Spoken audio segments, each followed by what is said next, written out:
What is up, bros and broettes? You know who it is, your one and only Maximus Pump, aka Pump Skywalker. And in today's video, let's talk about how to prevent injuries as a beginner and what the difference between a muscle strain and a muscle tear is. A lot of beginners at the gym are too afraid to lift heavier at the weight because they don't want to injure themselves, or they're just not educated and they end up hurting themselves and they don't know what to do. Well, when it comes to injuries at the gym, it's almost like a rite of passage. You almost have to. Well, there's two ways to think about it. There's the rite of passage where you have to injure yourself. You don't have to, but you're more than likely going to injure yourself, and because of that, you're going to learn from that mistake so that way it doesn't happen again. And gym injuries happen to almost everyone at the gym, like 99% of the time. If you are very careful and you kind of nitpick and you don't go too heavy, or you don't take a little bit of risk when it comes to certain exercises and weight, then you can probably won't get injured. But you also probably will make a lot of progress doing that way if you're kind of sticking to the same weight all the time. And then there's like the other thought of, when it comes to injuries, that you should do your proper research and learn from others before you know, start making advancements into the gym weight wise and exercise wise. So basically researching about injuries before you start working out, like, so that way you can prevent them from happening. But 9 times out of 10 they're gonna happen, but they're not gonna be as dramatic as you see on the internet, on TikTok, on YouTube, on Instagram. You're gonna see a lot of people do exercises and they just damn near break a leg, break an arm, they snap something. That's very extreme, and that kind of turns people off from going to the gym or trying to progress in weight because they don't want that to happen to them. Well, those are extreme cases, and those only happen if you are not smart about what you're doing at the gym. If you're just kind of going there to ego lift or look strong or look tough and not do your proper research on how to prevent injuries at the gym, that's going to happen to you.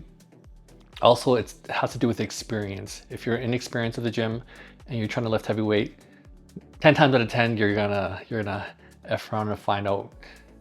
So when it comes to injuries, the more advanced that you get at the gym, the less likely you're gonna get injured. I'd say most of the injuries happen as a beginner to intermediate. The more advanced injuries are more likely due to since the guys or gym goers are more advanced at the gym, they're lifting heavier weight, and that poses a more significant risk of a gym injury. But they know the risks of it, but they're just willing to bypass it to do that certain weight or hit a certain goal, and they might risk an injury, but they might not. So, but I think you're more likely to get injured as a beginner and intermediate because you just don't know the exercises or what you're doing when you first start off, because there really isn't a class about gym injuries or how to prevent them. You kind of just have to learn as you go. So getting gym injuries and failing at certain exercises is a great teacher. It's a great tool to learn how to prevent that from happening and how to do better next time. So for me, my injuries were never severe. They were mild to moderate. So they're mostly strains. I've never torn anything to my knowledge, but I've strained a lot of muscle throughout my lifting career. So the most common one would be tennis elbow or golfer's elbow, where there's just inflammation in the joint here from just overdoing certain exercises or movements. That one always would flare up for me if I do certain exercises all the time and I just didn't let it recover. Also, muscular imbalances. If you have a muscular imbalance and you're doing a certain exercise or a certain muscle group all the time, that muscle group will have to compensate for the weakness of the stronger muscle. So hypothetically, for example, for the golfer's elbow, I didn't train my shoulder and I didn't stretch my shoulder and my rear delt. So the muscular imbalance because the tendons are connected. So if you have a muscular imbalance, it's going to compensate for the weaker muscle. So you end up injuring yourself. So you have to strengthen your entire body, or at least the ones that are connected to each other, to prevent most injuries. Another injury that I had was a chest strain. I was doing this was like all pretty much at the beginning of my career of lifting, my lifting career. I was doing a flat bench press, and I was doing heavier weight for me. And you'll see a lot of guys, they'll do a flat bench and then they'll just toss the dumbbell on the ground. Well, I did that, and when I did that, my chest muscle kind of just like, it went like you're tearing apart some carpet. It went with it as I was throwing that dumbbell. So I ended up getting a chest strain from it, a muscular strain. And there was like a little bit of, black and blue, but it wasn't severe enough where it was a tear. But I couldn't do any type of chest movement for a good 2 to 3 months. I had to lay off of that. All I could do was stretch and maybe some light work as it was recovering. That, just because of that, I would never toss dumbbells ever after that incident. I learned from that incident alone just to never toss dumbbells. So whenever I do a dumbbell press or anything with dumbbells, I always hold them or put them down slowly, or I'll hold them and then put them away. I never, ever just toss them ever. So I learned from that the fear of just having that pain and then not being able to train for a good 3 months. I learned that was a lesson learned. So I never tossed dumbbells on the ground. Ever since that day, I've never tossed dumbbells on the ground, and I've never had that issue ever again. Another one is my shoulder. There was something called the shoulder impingement syndrome. It's where you can't raise your shoulder up above your head, and you can't do any type of shoulder movement. So you can't do any laterals or shoulder presses, just because for a shoulder impingement, there's a bone that presses against some fluid against another bone, and that fluid kind of just it's not there anymore. So it's like it's bones like rubbing together, and that creates like discomfort for your shoulder joints. So putting on a t-shirt or anything overhead, I couldn't do, and that took a lot to recover from. A couple months minimum, up to 3 months. So I have had that type of injury maybe a few times. So I've learned just to make sure I do my stretches, make sure I warm up my shoulders, and I just don't do any awkward movements. Another injury was a bicep strain. So going too heavy on a bicep exercise and then slowly lowering it down where it overstretched, and eventually that was the muscle strain came from. So I couldn't do any type of bicep curl for a good 2 to 3 months, almost up to 6 months. I had to do really light weight when it came to biceps. So I could still do a bicep curl as it was recovering, but I couldn't go heavier than 10, 20 pounds because it just caused so much pain and discomfort. So there was that one. And then another one was my tricep. I strained my tricep by going too heavy on push downs and on close grip tricep press. So that strained my tricep. So I couldn't do any type of pressing movements or overhead movements for my tricep. And I did strain it just having an overhead movement done improperly or with too much weight. So that took me out of doing any type of tricep work for a good 3 to 4 months. So most of the injuries, if they're mild, you can recover from them from 2 to 3 months. If it's more of a moderate injury, you're looking at 4 to 6 months, even up to 4 to 8 months. And a year if it's like really, really bad. It's kind of severe, then it's up past a year. But if it's really severe, you're definitely gonna have to go to the doctor and get it looked at. So for my lower back injury, it was a herniated disc or a slipped disc, and that happened to me 3 times. The first time was during a heavy deadlift. So after that, I kind of just stopped deadlifting because I was scared to hurt my lower back, because that first incident took me a good 3 months to recover from. And then it happened again when I did a T-bar row. I had a lot of weight put on and I went to go bring it up. And then as I lowered the weight down, It just felt like my spine just kind of it just like went kaput. It just went, and I just dropped to the ground. It's almost like building in puzzle pieces, like blocks. It's like putting blocks up, stacking blocks, and then having someone just swipe it all down. That's what it felt like. And that took me out for another good 3 months too. And then another one was doing a squat, a back squat. As I was coming down, same thing, had a lot of weight directly under my back, and then then my lower back just gave out. And yeah, there's like severity levels for injuries. Severity 1, 2, and 3 are level 1, 2, and 3, and 1, 2 are pretty mild to moderate, and then 3 would be, you know, severe, and then so on and so forth. And they were never severe where I had to go to the doctor.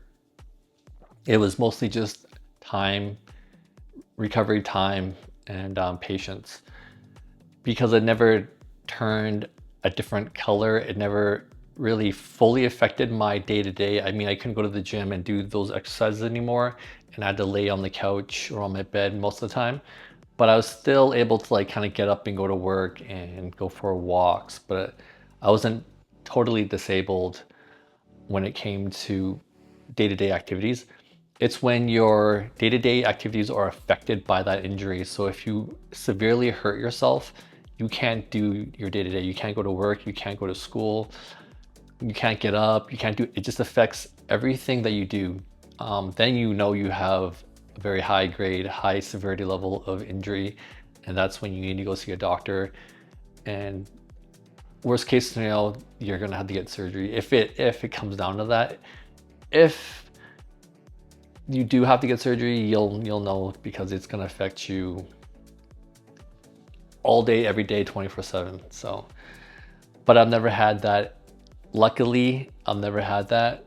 They're just mild to moderate, slightly severe strains, but I was able to recover within the year from them. And then another injury was just my quad. It happened during a squat and a leg extension, just going too heavy, and it strained it. Nothing severe. I took some time off and recovered, and I just had to stretch it out. I couldn't do any heavy quad work. And that pretty much is the extent of all my injuries. Oh, I had strained my lat. So the lat connects to the tricep as well. So when it came, I couldn't do any tricep work, and I couldn't do any pull-ups. So that one was the worst one too as well, because it took a good 8 months to recover. And it wasn't 8 months of where I couldn't do a pull-up. It was pretty much a good half a year where I couldn't do a pull-up.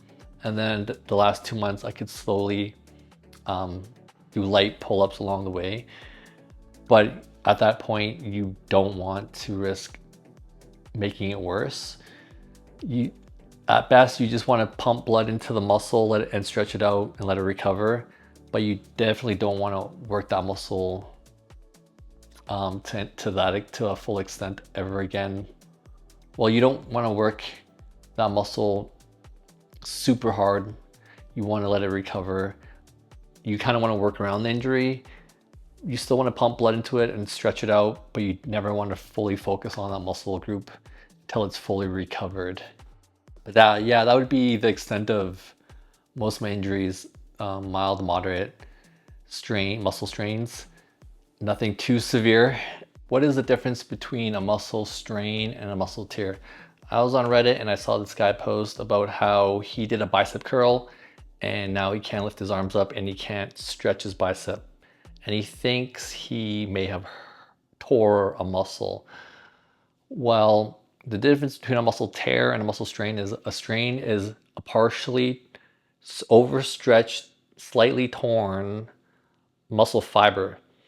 So that's why you should never overstretch while you have heavy weight, unless you've been trained to work on that weight over time, to progress over to that certain weight over time. If you are someone that's a beginner and you're doing, let's say like a 20-pound bicep curl, and then next week you decide to do a 40-pound dumbbell curl, well, that's going to strain the muscle, because the muscle is not used to working or at least lifting 40 pounds right off the bat, and then you're kind of stretching it out like a rubber band. When you pull on a rubber band, it's really tight at the start, but as you pull further, it becomes weaker and eventually snaps. So that's almost like your muscle fibers if you overstretch it. So the difference between a muscle strain and a muscle tear is the muscle strain is overstretched, slightly torn, and has like some inflammation on it. Whereas a muscle tear is ruptured. It's muscle fibers that have ruptured and torn. So think of a piece of paper torn, think of a rubber band snapped. That's your muscle fiber torn, it's ruptured, it's severe. It will turn, the muscle tear will turn black and blue. So the blood will just pull together and it'll just bruise. So that's how you know if you tore a muscle, because it'll change, it'll have some discoloration, it'll be bruised. A muscle strain won't have any type of bruising, it'll just be mild discomfort or some slight pain when doing something, but a terrible, you pretty much can't move that, or it's black and blue, discolored. And at that point, you gotta go to a doctor, and you may or may not need surgery for it, depending on how severe that tear is. So what are the causes of a muscle strain? The causes are just overexertion, overstretched muscle fiber or tendon. So just going too heavy on a certain muscle group or exercise that you're just not used to, or just inexperience of just doing a certain exercise that your body's not used to, and just overstretching it out and overexerting that muscle fiber and tendon. The symptoms are pretty much going to be pain. It's not going to be like severe pain, but it's going to be painful. There's going to be discomfort. It's not going to feel really good. Maybe some mild bruising, depending on where the muscle part is, which muscle group it's going to be, but usually there isn't a lot of bruising. And then there's going to be swelling, and then some muscle spasms and whatnot, but it's not going to feel great. But you can still do and stretch it out slightly. It's just going to be, it's not going to feel good doing it. At that point, just let it recover, get some blood flow into it, and then have patience. And the severity of it is mild to moderate, level 1 and level 2. Mild to moderate to severe. Mild to moderate, you can basically just stay at home and avoid going to the doctors. If it's severe, you definitely should probably go see a doctor about it. They might prescribe you some pain medication and then tell you to just, don't overuse it. Don't use that muscle group. Don't work out. But if it's a strain, you should probably just lay off of that muscle group. At best, some light work, some light stretching, and then that's it. I would work around that injury. So I would just, if you strained your tricep, a light push down, and then stretch it out, and then focus on everything else and work around that injury.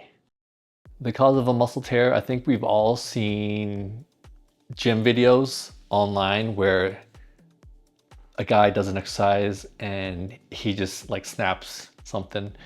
So that could just be a heavy bench press, a heavy squat, a heavy deadlift, or a heavy leg press, that you just see them overexert themselves with heavy weight or poor form, and then something just snaps.